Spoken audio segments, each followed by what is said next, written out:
Shalom, selamat beribadah dan selamat bertemu kepada semua jemaat yang saya kasihi di dalam nama Tuhan kita Yesus Kristus. Selamat beribadah secara atas talian.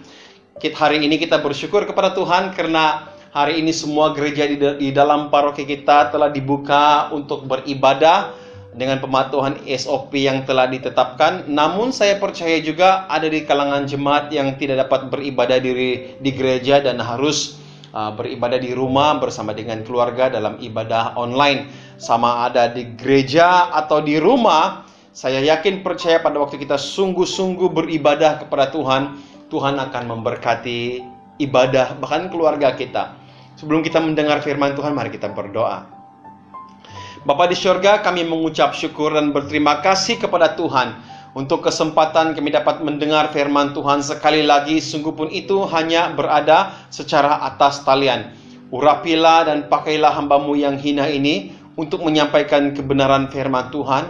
Bukalah hati kami Tuhan, supaya firman Tuhan yang disampaikan tidak akan kembali dengan sia-sia, tapi firman Tuhan akan mengambil tempat di dalam setiap hati kami yang mendengarnya. Terpujilah Engkau ya Bapa. Di dalam nama Yesus kami berdoa dan mengucap syukur. Amin. Jemaat yang saya kasihi, selama 2 minggu berturut-turut dan ini merupakan minggu yang ketiga, kita belajar kebenaran firman Tuhan yang berseri, khotbah yang berseri yang bercakap tentang kehidupan Kristen yang setengah-setengah. 2 minggu yang lalu kita belajar tema firman Tuhan bagaimana ketaatan yang setengah-setengah itu ada. Kemudian minggu yang lalu kita belajar tentang kepercayaan yang setengah-setengah. Itu pun ada di kalangan orang-orang Kristen. Dan pada hari ini saudara, saya mau supaya kita belajar satu firman Tuhan yang bertemakan pertobatan yang setengah-setengah. Mungkin ada di kalangan jemaat yang berkata, adakah orang Kristen seperti ini? Ada saudara. Dan saya mau katakan saya banyak temukan orang Kristen yang pertobatannya itu setengah-setengah saja. Pertobatan setengah-setengah itu bermaksud bahwa mereka tidak sungguh-sungguh di dalam pertobatan mereka. Mungkin ada beberapa perkara yang menyebabkan mereka tidak sungguh-sungguh di dalam pertobatan mereka. Dan pada hari ini saudara, kita akan belajar 3 perkara saudara. Apakah yang dimaksudkan dengan pertobatan yang setengah-setengah ini? Maksudnya ialah pertobatan mereka itu tidak penuh, saudara. Ada 3 perkara yang harus kita perhatikan yang baik-baik. Di dalam pemerhatian saya dan dalam pembacaan saya, sebenarnya ada banyak sebab kenapa ada pertobatan yang setengah-setengah di kalangan orang Kristen. Tapi hari ini cuma 3 kita mau belajar dan saya berdoa kiranya lewat firman Tuhan ini, kalau ada di kalangan jemaat yang memang pertobatannya cuma 50-50, mari kita berganja kepada pertobatan yang sungguh-sungguh, pertobatan yang sejati di hadapan Tuhan.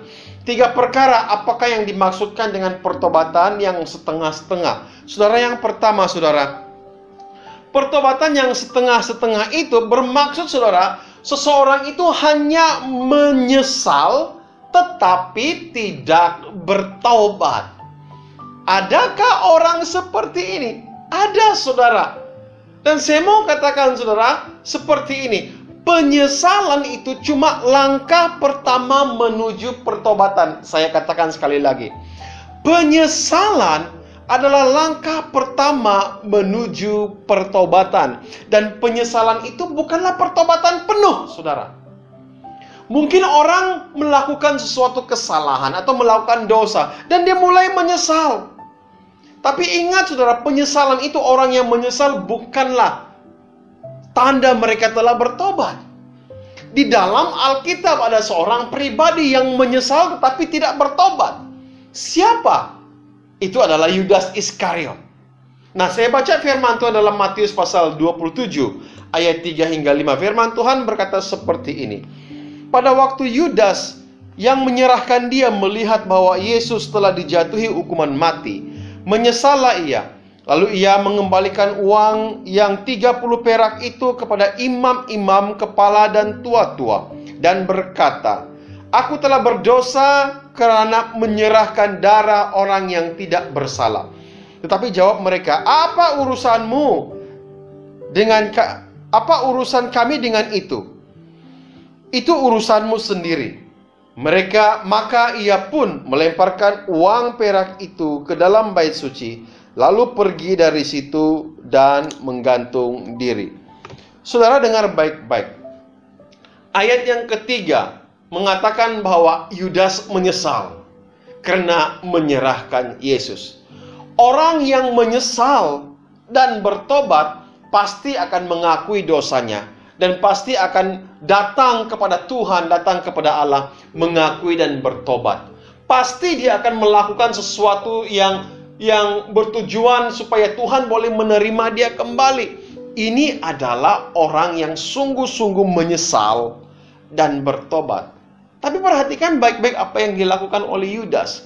Yudas sebaliknya, pada waktu dia menyesal, tindakan yang menyusul selepas itu adalah apa? Dia menggantung diri. Maksudnya, dia membunuh diri. Yudas hanya menyesal, saudara.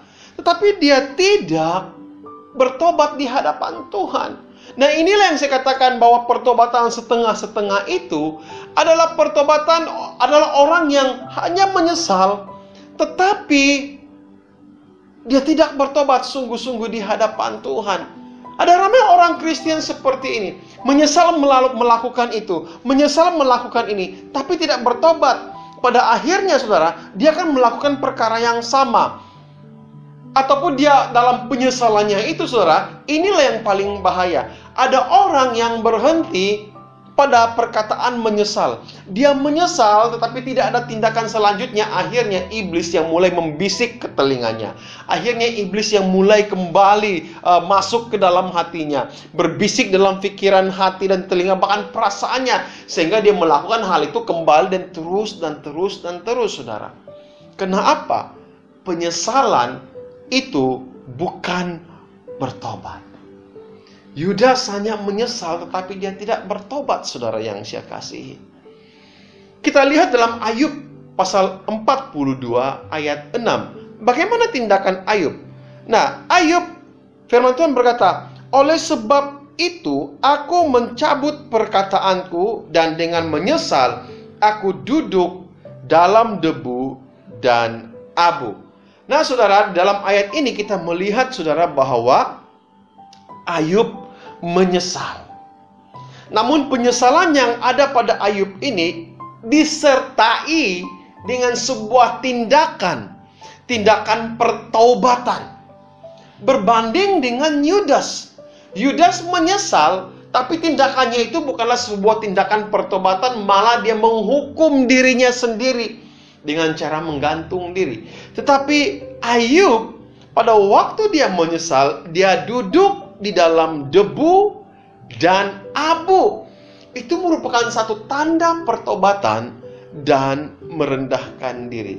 Saudara yang saya kasih dalam nama Tuhan Yesus Kristus, dalam naskah asli bahasa Yunani, pertobatan itu bermaksud mengubah cara berpikir, bukan saja menyesali akan kesalahan. Saya katakan sekali lagi, saudara, dalam bahasa asli, bahasa Yunani, pertobatan itu bermaksud mengubah cara berpikir dan bukan sekadar menyesali kesalahan mereka.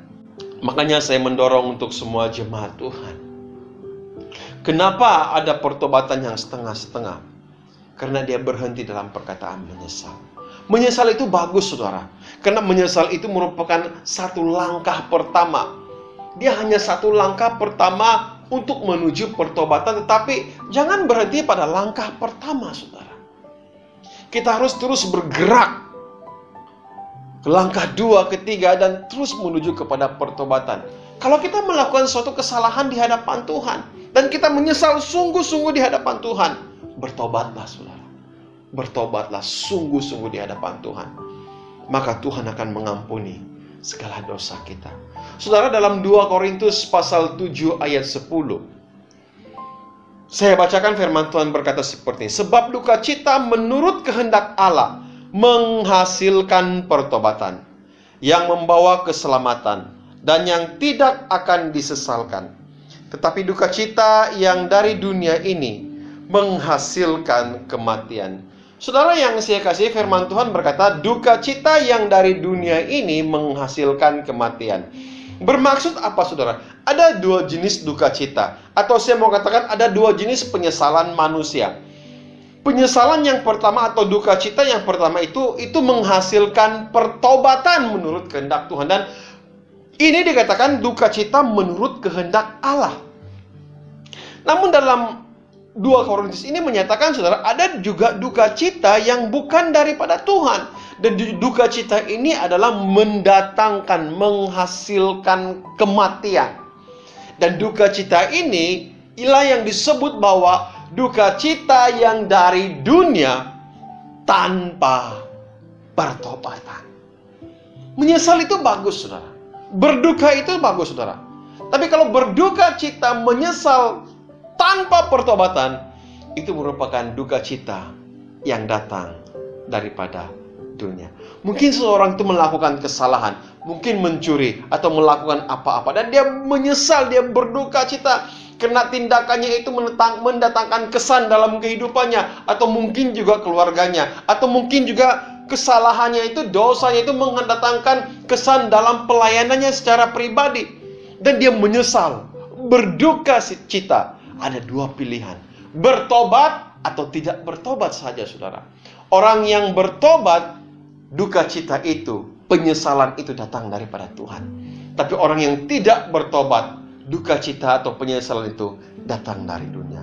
Saudara yang saya kasih, bagian yang kedua, pertobatan yang setengah-setengah itu adalah orang yang meminta ampun tetapi tidak bertobat. Saudara, ada orang seperti ini. Ada orang, bahkan saya mau katakan ada ramai orang saya temukan seperti ini. Orang yang hanya meminta ampun kepada Tuhan. Perkataan ampun, ampuni saya, ampuni saya, ampuni saya, tetapi tidak bertobat. Ini yang dikatakan pertobatan setengah-setengah. Saudara yang saya kasih, saya mau bagi satu contoh yang sangat mudah, saudara. Ada ramai orang yang datang ke gereja membawa dosa dan menangis minta, Tuhan ampuni saya, ampuni saya, ampuni saya. Datang kepada Tuhan. Kemudian dia menganggap seperti pengampunan itu seperti satu ubat bius di jarum, dimasukkan ke dalam badannya. Dan apabila ubat bius itu sudah mulai merebak ke seluruh badannya, dia merasa sepertinya sehat. Tetapi bila kesan ubat bius itu habis, ya dia melakukan dosanya kembali. Ada ramai orang yang Kristen seperti ini, datang ke gereja membawa dosa dan berkata, Tuhan ampuni saya, ampuni saya, ampuni saya. Apakah Tuhan mengampuni? Saya katakan yes. Hanya oleh kasih karunia Tuhan, Tuhan akan mengampuni. Tapi ada ramai orang keluar dari gereja melakukan dosa yang sama. Ini yang saya katakan, meminta ampun tetapi tidak bertobat. Ada orang seperti ini, saudara. Contoh yang kedua, terjadi orang-orang yang saya mau katakan dengan penuh hormat, melayani di hadapan. Tidak tahu apa pelayanannya. Biasa sebelum melayani kan kita ada persekutuan bersama-sama. Biasa sebelum melayani kita akan berdoa dan mempersiapkan hati kita. Dan ada orang yang dalam persiapan hati dia berdoa dan Tuhan ampuni saya, layakkan saya, ampuni saya, layakkan saya, sucikan saya, kuduskan saya. Kenapa? Dia takut urapan tidak turun pada waktu dia melayani. Ada orang seperti ini. Makanya dia sungguh-sungguh meminta pengampunan, minta supaya Tuhan melayakkan dia untuk melayani Tuhan. Keluar daripada gereja, selesai pelayanan, masih melakukan dosa yang sama. Ini saya mau katakan, meminta ampun tetapi tidak bertobat. Saudara yang saya kasih, secara amnya, sepatutnya pengampunan dan pertobatan itu tidak boleh dipisahkan. Sepatutnya apabila kita meminta ampun, harus juga disertai dengan pertobatan. Tapi saya mau katakan, ada orang Kristen yang hanya tahu meminta ampun sungguh-sungguh kepada Tuhan, tetapi tidak bertobat. Saudara, bagaimanakah pertobatan sejati itu? Saya mau baca dalam Mazmur 32 ayat 5. Firman Tuhan berkata seperti ini. Dosaku ku beritahukan kepadamu, dan kesalahanku tidaklah ku sembunyikan.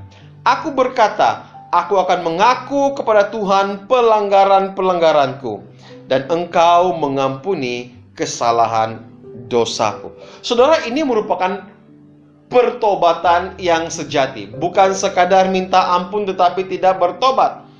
Pertobatan yang sejati di dalam ayat ini ialah yang pertama, dia mengakui kesalahannya dan dia tidak menyembunyikan satu pun kesalahannya di hadapan Tuhan. Pada waktu dia bertobat sungguh-sungguh di hadapan Tuhan, saudara, dia menyampaikan, dia memberitahu secara detail dosa-dosanya kepada Tuhan. Sungguh dia firman Tuhan berkata, aku tidak sembunyikan sesuatu pun. Dan ayat ini berkata, aku akan mengaku kepada Tuhan pelanggaran-pelanggaranku, dan Engkau mengampuni kesalahan dosaku. Saudara yang saya kasih, pengampunan atau pertobatan yang sejati itu adalah orang yang benar-benar sungguh-sungguh menyampaikan, memberitahukan secara detail dosa-dosanya kepada Tuhan. Saudara, hanya orang yang sungguh-sungguh meminta ampun dan bertobat, dia berani sampaikan setiap dosanya secara detail kepada Tuhan. Karena kenapa, saudara? Hatinya benar-benar bukan saja meminta ampun, tetapi dia bertobat. Secara detail memberitahukan, ini yang saya lakukan Tuhan, ampuni saya dan saya bertobat. Ini yang saya lakukan Tuhan, ampuni saya dan saya bertobat. Ini yang saya lakukan Tuhan, ampuni saya dan saya bertobat. Ini yang saya lakukan Tuhan, ampuni saya dan saya bertobat. Firman Tuhan berkata, satu pun dia tidak sembunyikan kesalahannya kepada Tuhan. Tetapi orang yang meminta ampun tanpa bertobat, biasanya saudara, dia akan sembunyikan kesalahannya di hadapan Tuhan. Dia tidak sebutkan secara detail kepada Tuhan. Dia hanya berkata, Tuhan ampuni saya, layakkan saya untuk melayani, layakkan saya. Sekali lagi saya mau katakan, mereka menganggap seperti pengampunan Tuhan seperti itu ubat bius yang dimasukkan ke dalam badan mereka. Dan bila masuk mereka, wah saya telah diampuni. Tapi masih melakukan hal-hal atau perkara-perkara yang tidak berkenan di hadapan Tuhan. Saudara, ini merupakan pertobatan yang setengah-setengah. Kalau kita meminta ampun kepada Tuhan, mari sebutkan secara spesifik, saudara, apa dosamu. Itu tanda pertobatan. Sebutkan secara spesifik, Tuhan, ini yang saya lakukan dan saya tidak mau lakukan lagi. Ini yang saya lakukan dan saya tidak mau lakukan lagi.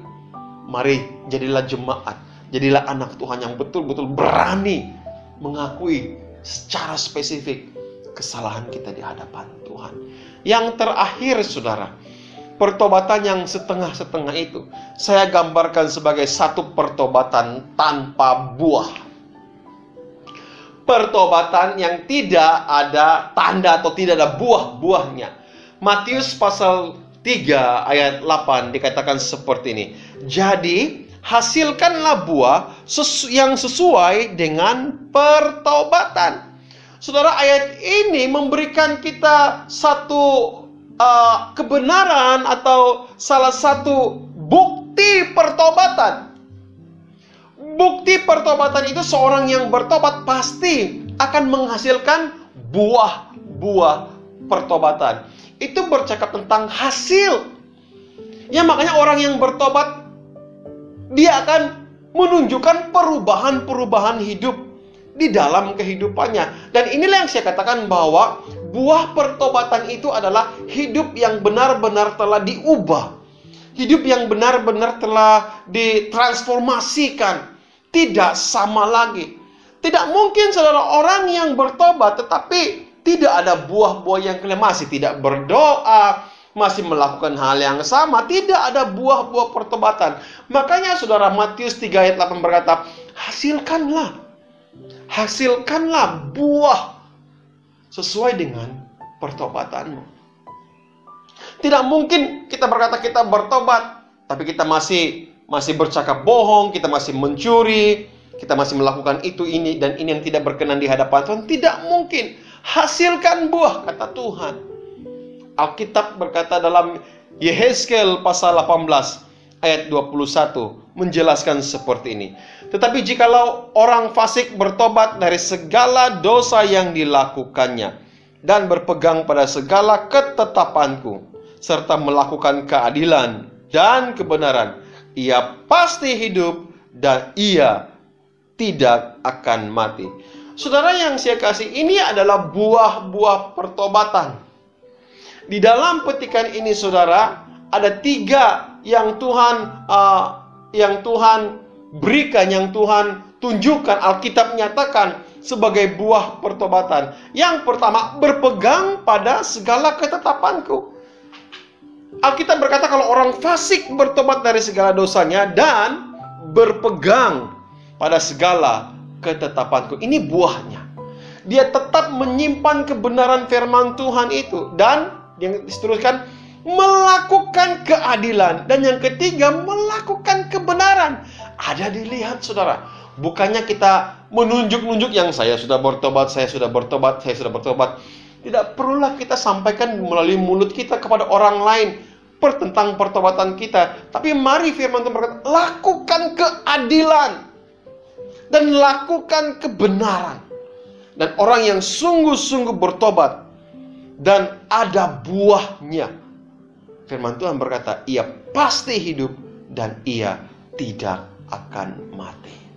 Jemaat yang saya kasih dalam nama Tuhan, saya sampaikan ini bukan saya mau menyindir jemaat Tuhan, menyindir perasaan jemaat Tuhan. Tapi saya mau katakan karena saya sungguh mengasihi jemaat yang saya kasih dalam nama Tuhan Yesus Kristus. Dan apabila saya mengasihi jemaat Tuhan, saya mau semua jemaat diselamatkan.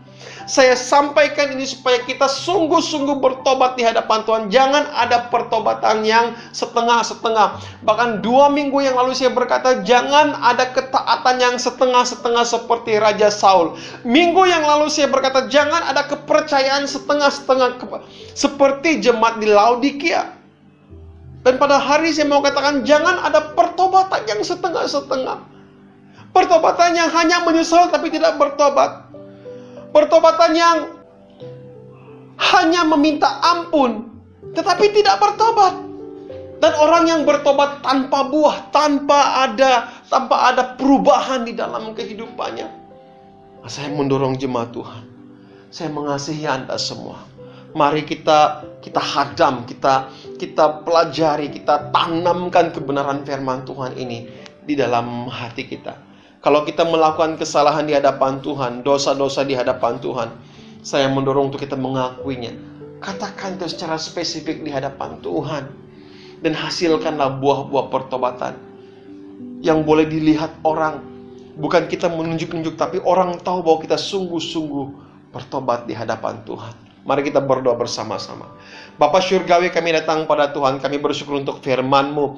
Selama 3 minggu berturut-turut Tuhan, kami belajar tentang kehidupan Kristen yang setengah-setengah. Dan malam hari ini Tuhan, hari ini kami belajar bagaimana kami harus bertobat sungguh-sungguh dari kehidupan kami. Bukan hanya setengah-setengah, tapi 100% kami bertobat. Kami benar-benar menghasilkan buah di dalam pertobatan kami. Kami bukan hanya berhenti dalam perkataan menyesal, tapi kami sungguh-sungguh bertobat. Tidak hanya meminta ampun, tapi kami sungguh-sungguh datang membawa perubahan dan bertobat di hadapan Tuhan. Hamba-Mu berhenti berkata-kata ya Bapa, meteraikan firman Tuhan dalam hati kami, supaya firman Tuhan ini akan terus berakar, bertumbuh, dan berbuah di dalam seluruh kehidupan kami. Terpujilah Engkau ya Bapa, terpujilah Engkau Yesus Kristus. Di dalam nama Yesus kami berdoa dan mengucap syukur.